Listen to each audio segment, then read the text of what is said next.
hari ibintu bibiri ugomba. Satani rero azaca mu nzira zose zishoboka. Umva, tubwire abadukurikiye ngo aca mu nzira zose yego zigira gute zishoboka. Icyambere gishobora gutuma winjira mu masengesho byihuta, udatinze, udatindikanije. Ikintu cyambere, kuba udashobora gusobanura ubwoba n'agahinda ufite muri wowe. Hari ibintu bibiri ugomba. Satani rero azaca mu nzira zose zishoboka. Umva, tubwire abadukurikiye ngo aca mu nzira zose yego zigira gute zishoboka. Icyambere gishobora gutuma winjira mu masengesho byihuta, udatinze, udatindikanije. Ikintu cyambere, kuba udashobora gusobanura ubwoba n'agahinda ufite muri wowe. Igihe wicaye iwawe hari udusimba ngiye kuzavuga ugomba kwitondera. Kino cyumweru ni umuriro pe. Hari udusimba kudukururanda natuvuzeho kubona tukuzenguruka ugapfa kwifata nk'ibintu biraho. Akivuzeho hariya ni mu nzu tuba dusimba tudukururanda wabonaga mu nzozi cyangwa ukanatubona physically amaso ko yandi. Aha rero kuri ututsitara cyangwa ugatsitara physically kwibuye rigaragara urwara rukavamo cyane ruvemo, ariko ukababara ubona ko wahitinze pe, cyangwa kuba urimo kubita ikintu ukihonda intoki hamuzu cyangwa physical. Attention, Usenga hari umwanzi wahagurutse afite imbaraga, afite uburyo ashaka kurwanya. Ikindi gikurikiraho, kuba utabasha gusobanura uko ubuzima bwawe bubayeho. Tukambyite unexplained health issues. Kuba utabasha gusobanura ibibazo ufite mu buzima.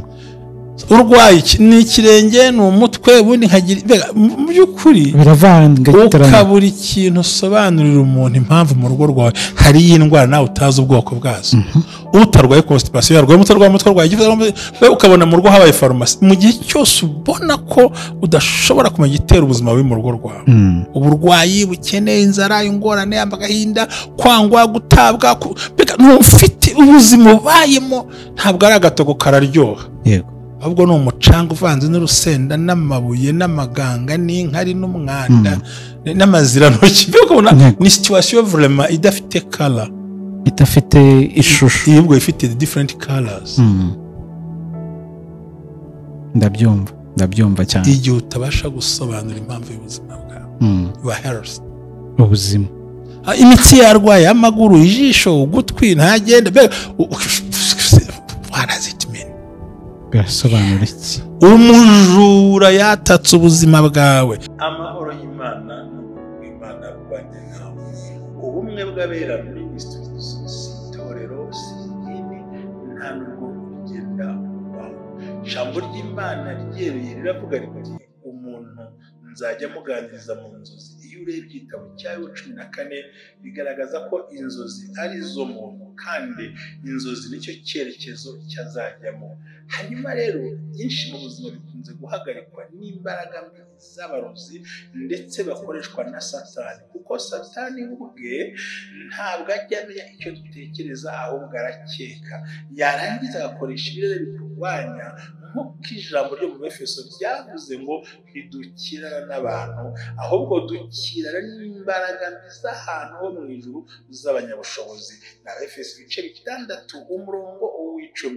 Aho rero n'umwe bw'abera ministries uhagaze mu gusenya ibicaniro, mu gusenya imbaraga z'abarozi, mu gusenya imbaraga z'ubukene, mu gusenya imbaraga z'uburwayi. Dukubita hasi ibicaniro byose by'abadayimoni tutitaye kubikora cyangwa ubitekereza, twifuza ko zizasohora. Umwe bw'abera ministries ntabwo twifuza ko umuntu yava mu idini, guma mu idini urimo n'itoro urimo, ahubwo ukiranukire muri ryo maze ubuzima buhinduke nawe uhindura ubw'abandi. Amavuta akandagira amateka, ubuzima bugahinduka. Hamwe na Revera Ntambabazi Jean Baptiste ubakunda cyane, twubaka hazaza, twubaka ibizaza, tudatewe ubwoba n'ibivugwa, ahubwo duhagaze ku ijambo ry'Imana. Nta murozi wagushobora Imana ituye muri wowe, ubwo Imana igenderamo uzanatsinda. Shalom shalom. Kurikira umwagabera ministries kandi uganire n'abandi. ubuzima buhinduke nawe uhindura ubw'abandi. Amahirwe ubona ntukayapfusha ubusa, yaha n'abandi. Shalom. Ubumwe bw'abera Ministries, amavuta akandagira amateka, ubuzima bugahinduka. Reka nkwifurize ikaze nanagusuze, nkwifurize kugubwa neza mu byo ukora byose. Imana iguhe umugisha cyane. Abatameze neza nababwira ngo Imana ibabe hafi. Ubwo twifatanyije n'abantu bafite ibibazo bitandukanye, cyane cyane abarwaye, abarwaje ndetse n'ababuze ababo, mwihangane cyane. Imana ibabe hafi. Amazina yanjye ni Jerry, turagarutse n'ubundi na Mushumba. Yesu ashimwe. Mushumba, ameze neza? Yesu ahimbazwe cyane, kandi Yesu akomeza bagire neza muri byose. You look smart. Thank you so much, brother. Yego.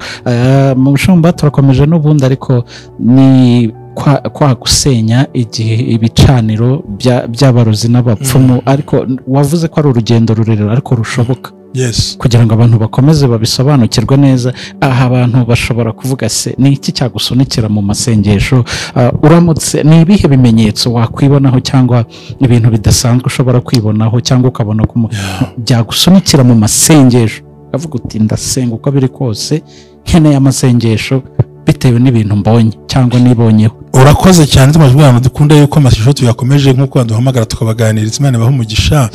Buriya mu bindi bintu nenda kukubwira, Satani arakeka ariko ntashobora kumenya amakuru yawe. Burya mu mutima w'umuntu hazwi nawe n'Imana gusa. Ibindi Satani arakeka, noneho agakoresha abapfumu n'abarozi n'abandi bose kugira ngo batake bamenye ko ibyo batekereza ko ari ukuri kuri wowe.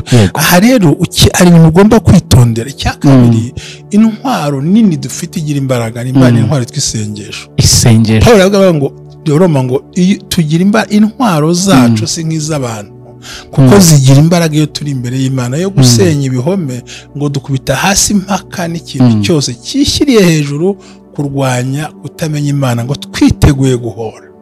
Gusenga ni intwari ikomeye yo gutuma duhamagara Imana ngo Mana ngwino ubyikorere. So rero hari ibintu bibiri ugomba. Satani rero azaca mu nzira zose zishoboka. Umva, tubwire abadukurikiye ngo aca mu nzira zose zigira gute zishoboka. Icyambere gishobora gutuma winjira mu masengesho byihuta, udatinze, udatindikanije. Ikintu cyambere, kuba udashobora gusobanura ubwoba n'agahinda ufite muri wowe. Hari igihe umuntu agira ubwoba ariko akabuburira ibisobanuro, kumva afite ubwoba ariko ntamenye afite n'agahinda, worries ari mu babaro. Yego. Akumva ntafite kubisobanura, ukumva sinzi kuri kuntahura. Hari igihe umuntu ashobora gusobanura impamvu y'agahinda y'amabara afite, ariko hakaba undi we azi ikibitera, akumva ukabishaka ukabibura. Nariye, nanyoye, sinambaye ubusa, umugabo ntiyantutse, sinabuze icyo ntwara. Ibi biraterwa n'ingira ava kuki ufite ubwoba muri ngewe umutima, kuki agahinda kambanye kenshi. Yego. Hari n'igihe Satani agucunga akagenda akazana ibya kera, amashusho ya kera, abantu ba kera, kakwibutsa umugore wakubwiye nabi, umugabo wakubwiye nabi, inkoni wakubiswe. Warangiza muri icyo gihe ukumva utangiye kugira ubwoba n'umubabaro utigeze usobanukirwa. Igihe cyose wumva ibyo bintu utazi impamvu yabyo, menya ko igitero cy'abarozi cyaje imbere yawe, ariko cyitwaza ibyo bintu. Hita usenga, kuko agahinda ufite n'umubabaro ufite nta bisobanuro gafitiye. Ngwite ujya mu bihe by'amasengesho wihuse. Mu gihe utabasha gusobanura impamvu z'agahinda ufite n'umubabaro udashira ufite cyane, ntabwo uri kubyumva. Ndi kubyumva. Inoti ntiyabuze, landirodi wamwishyuye, ntawakubwiye nabi, ukabyukana umubabaro n'agahinda ku buryo wumva wabwira n'abana, wabwira n'abo mukorana, washihura abantu, mbega ukumva uri stress, ariko ukaba nta bisobanuro byabyo ufite. Yego. Suranyumvise? Ndi kukumva. Ufite ubwoba, ufite n'agahinda, kandi ntuzi icyo bitera. Nta busobanuro bifite. Ahandi mu buzima byari byiza, nta mpamvu, nta busobanuro. Nibyo wakoraga iki kibazo aho kandi utabinjira mu masengesho birakomeye. Ni ibitero bakwatatseho bene n'umubabaro uhita utera n'uburwayi. Icya kabiri, ni igihe ubona aho kwakira umugisha ahubwo haza ibyago n'amakuru mabi kandi ugasanga biraza buri kanya frequently. urakira ibyago n'amakuru mabi, tubyita ngo ni bad luck and bad news frequently. byisukiranye kimwe kivaho ikindi kiza. Akazi kabuze mu modoka barakwirukanye birapfuye we ugasanga buri gihe ufite bad luck aho kujya good luck.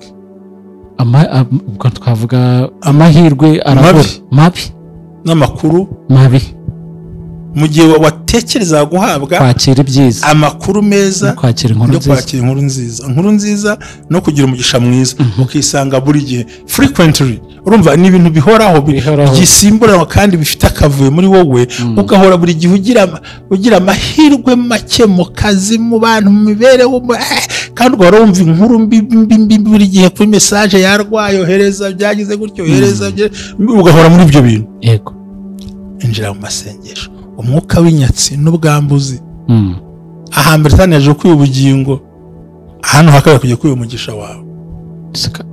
ariyo mpamvu Yesu yadutegetse ngo duhore dusenga tutagwa mu moshya cyane, kuko ntiwabimenya.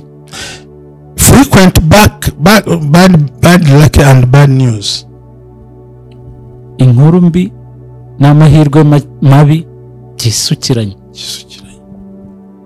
Ukibona bino bintu menya ngo Satani yagabye ibitera akoranye n'abantu bo kuza kunyaga umugisha. Ikindi cya kabiri cya gatatu tugezeho gituma ugomba kwitabira iki?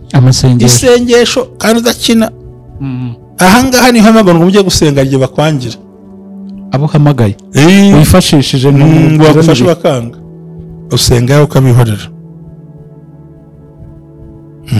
ni ukuvuga ngo biba binakwiye yuko umuntu agira ibihe bye wenyine akegerana n'Imana ye agasenga ku giti cye. Icya kane, kwatakwa n'inzozi mbi. Inzozi mbora zizi, ubwo ni inzozi ziteye ubwoba, narazivuze. Ni inzozi zirimo kurya, kunywa, ujya guhinga mu cyaro, ujya mu usambana, ugira gute, urota imbwa, urota ingurube, urota ibisimba kwirukankana. Ni za nzozi ziri muri famiye yitwa ngo mugabweho igitero, uri munsi y'ubutware bw'abarozi. Ni mbi pe, ziza kenshi. Faut faire attention, injira mu masengesho ufite imbaraga. Ikindi ugomba kumenya cyo ni physical, si ukurota, ni ibigaragarira amaso. buriya rero abantu bagiye kwibaza ngo ariko pasiteri yabikuye, genda umunyarwanda ndabaha urugero twumve. Igihe cyose ugenda ugahora utsitara, inzara zikaba mu birenge, nta ukubiti n'ubwo kwibuye, ntugafate nk'ibintu biri aho. It is bad luck mu buzima bwawe. Gutsitara, urazi iyo utambaye inkweto zazigira guteza zivamo, iyo zivuyemo se wakwambara sandali, ntabwo bishoboka. se abantu bavuyemo inzara bagira ipfunwe. Ariko iyo buri gihe utsitara kirenge kwibuye, haba ugenda cyangwa ugatsitara rimwe, nacyo ni ikimenyetso kiri physical cya bad luck. kikubwira ngo atansiyo. Ariko ngo ni hari na good luck bitewe, nta nimwe barakubeshya. Wahitinze ntubabara, urababara, umugisha waza urwara ruvuyemo. ariko bakunda kubivuga ngo nimba ari ibumoso ngo ubwo ni bad luck. Icyo gihe ugiye gupfumaguza no kuragura, gutsitara amano, uri mugenda, ni umwaka mubi, ukeneye kujya mu masengesho, kuko ugiye gutakaza urugingo rw'umubiri.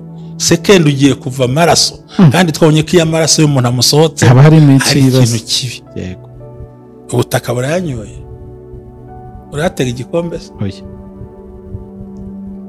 igitambo utanze ni cyawe. Abanyarwanda bagiraga utuntu two gupfumaguza ngo ibumoso ngo iburyo ngo nta kibazo. Kereka ari byose biganiraho, kereka ari ikinyabumvise. Nzakubwira ibimenyetso byerekana ko ugiye kubona amafaranga ushingiye ku ntoki, mu maso no ku birenge. Nibitonde nabyo ngiye kubibabwira. Rego ubona umwe gabera ministry. Yego, ntaguhisha no kubwiza abantu kuri. Rega njye namuyobeke ntinyanga azagenda. Yego, azagenda. Ariko icyambere rega mushumba ikintu dukeneye, apfa kugenda yamenye ukuri. Umwana asohoka mu bitaro yarakariye muganga kubera urushinge. Ariko rwa rushinge, ariko muganga ni umugome. Ntago ari umugome. umwana umuti urasharira ariko urakiza maze ushingiye rurababaza ariko jyure rurababaza nyine cyane haraguterwa sha rurababaza ariko ruravura niyo mpamvu rero mushumba uko kuri uba ugomba kukubwira abantu bakakumenya undi bashaka kunywa amazi ariko icupa ryo nibira icupa ryasuzuguritse oya ntacyo bitwaye nta karahure ndarifite hano iri ntirisuzuguritse cyangwa wagize bagomba kumenya ukuri none se nabikusobanuriye ni gute ushobora kumbwira ngo hari umugisha watitaye cyangwa ibumoso niba utambaye inkweto kuri utakaza amaraso hasi n'urwara rwavamo ariko rwara se ruvuyemo ukatakaza urugingo kandi ukabonye ko kuri utakaza urugingo ari watakaje urugingo ntabwo ari byiza ariko rwara ntabwo ari byiza mbese watakaje urugingo rw'ibirenge wakwambara sandali ntanza uzatera zimwe z'inyomekano se byakugora so kuba uhitinga uyugongo urimo ugenda fera attention nabwo ni ikimenyetso cyerekana ko kujya mu masengesho ni ukunyagwa no kwamburwa icyo wari ufite cyo wagitahuye ndakimenya ndagitahuye pe igihe wicaye iwawe hari udusimba ngiye kuzavuga ugomba kwitondera kino cyumweru n'umuriro n'umuriro pe hari udusimba tudukururanda natuvuzeho kubona tukuzenguruka ntugapfe kwifata nk'ibintu biri aho erega ikibazo umwuka w'ubupfumu n'umwuka wera burya hafi babicungana bajya gukora copy paste ntabwo ushobora gupfa gusobanukirwa none se nk'umuntu uhanura ari umupfumu ntubimenye abwo ati bigiye kuba kandi bikaba kandi ari umupfumu kumba ari umurangi ubivuze akenshi ni ukubyitonderaho ikindi ugomba kumenya kibi kirusha n'ibindi ubu bwacyo nanone tuba turaganira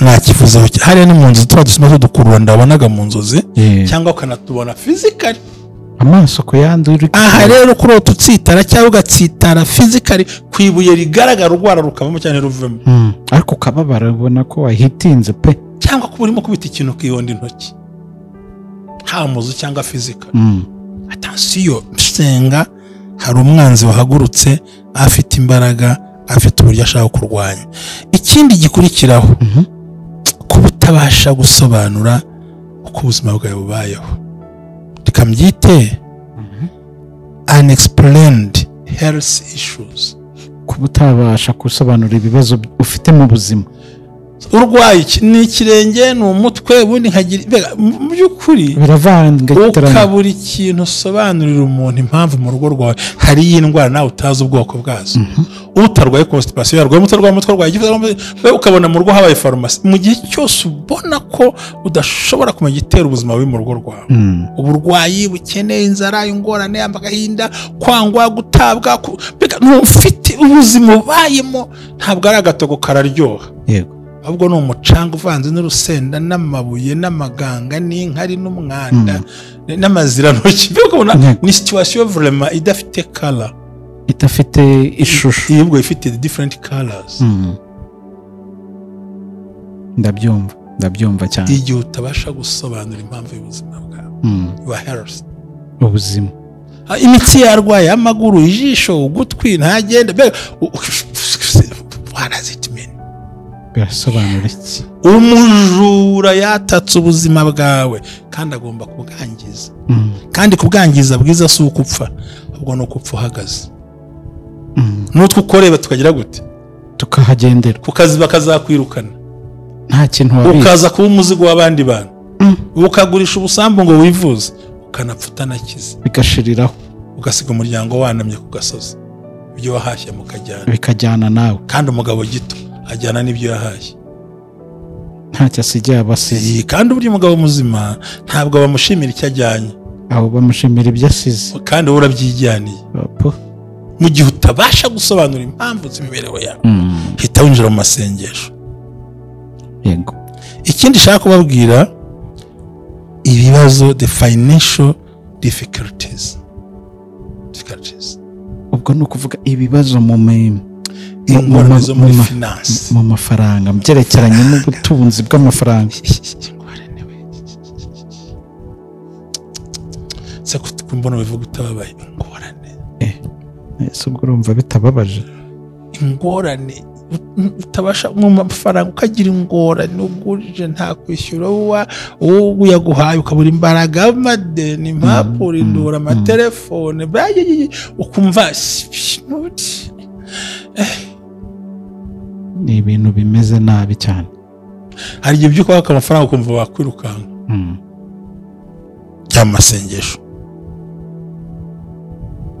amasengesho byihuse kububatse ngo igihe muhorana intambara mu rugo rwanyu, ubwo ni intambara, intonganya, conflict between you and your partner, intonganya cyangwa se amakimbirane hagati yanyu wowe n'uwo mwashakanye, ukabona nabyo ukabishakira ubusobanuro ukabibura. Kandi nkubwire Jerry no butararwubaka buri uzi ko hari igihe mu rugo akenshi bapfa ibintu byose ngo nubundi ngo impamvu inganurura akantu gashobora kudapfa ikintu kiremere ishumva ifite basa gusa ngo kukina guciyeho ntusuze si kuki sanze kino cyatsi hasi abantu bakagurukana ngo bakanze korogati wihere hejuru ngo byikundi here hasi akantu urabona ko twabagaho dukanda korogati ntago turested kandira ubonye icyupfa no kwiza naho mudamu wahera hasi azamura none batongana bajya kwa pasi ati ngiye dupfa ko korogata kandi ahabonye noneho umupasiteri atuzi n'ibindi wewe jya uhera hasi wahere hejuru n'ubundi zashiramo basubiza iki bagapfa busa buri kandi bagatonganya ikintu dafite icyo kimaze nyamara ibikomeye badushobora gutongana.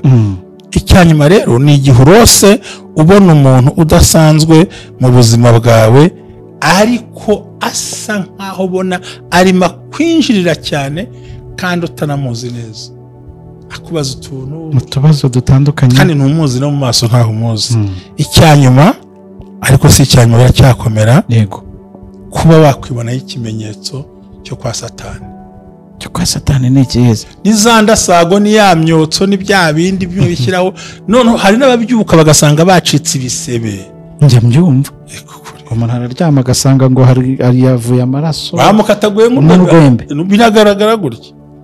None se ko wamutanze igitamba akaba yaranze kugiye akemura akaba agiye amukatagura nyine gasanga mu mugongo yashwaradutse ntiyaraye ku mabuye.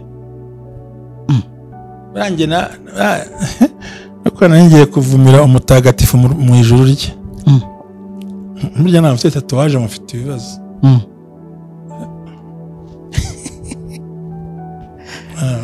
Komereze murakoze. Buri no kwishushanyaho Yesu ntawe cyubukoze, yego, kuko nta n'umwe uzishusha Yesu yari nta muhungu yafata ntago ari Yesu, ko nta pareye zabagaho nuriya bikira mara fotora ntabwo ari we, nta pareye zabagaho, ni ibya imagination, ni ifoto y'umuntu mwiza n'ibindi nkabyo. Yego, soro kwibonaho ikimenyetso cy'indasago kuba waryamye ugashiduka bacitse ibisebe bakataguye n'inzembe no kwibonaho ibindi bintu bagomba no kwitonda. Hari n'igihe haza amatashe ku mubiri abantu basenguka yabura. Ikindi kintu waryamye nta kibazo ufite, ariko ubyutse ufite amavunane atarabaho, nk'umuntu waraye ukora akazi k'ingufu, baraye baguhingisha utabizi, burya waraye ukora udasobanukiwe, waraye mu biraka by'abarozi uje kucyamba udahari, ese bagushika ntibatwara umutima gusa bakagukoresha umubiri ukananirwa. Ibi bintu bibonye mu maraso yawe, kimwe muri byo irukanyira mu masengesho watewe, ariko Yesu aragukunda. Amen. Imana ibahe umugisha. Urakoze cyane. Minota ingahe?